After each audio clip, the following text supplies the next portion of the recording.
Salut Marie-Ève, merci pour ta question.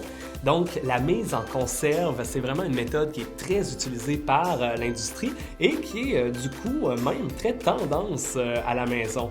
Il y a plusieurs aliments qui peuvent être mis en conserve. On n'a qu'à penser aux différents poissons comme le saumon, le thon, les sardines, les légumineuses. On a également des pâtes.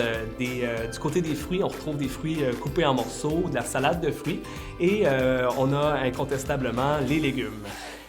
Du côté de l'entreposage, c'est sûr que les fabricants recommandent un entreposage d'environ 1 an après la date d'achat. Ça peut varier selon le contenu de la conserve, comme par exemple si on est en milieu un petit peu plus acide, en présence de tomates ou de fruits, on pourrait se rendre jusqu'à 18 mois.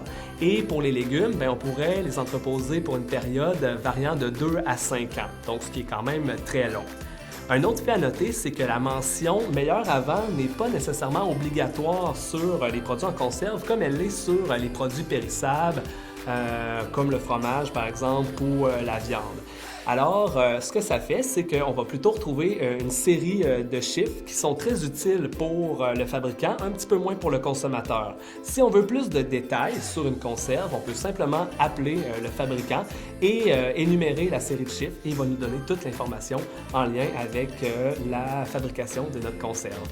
Donc, Marie-Ève, j'espère avoir bien répondu à ta question. Et si, comme Marie-Ève, vous avez des questions sur la nutrition, n'hésitez surtout pas à visiter la foire aux questions sur le site d'Atable Québec.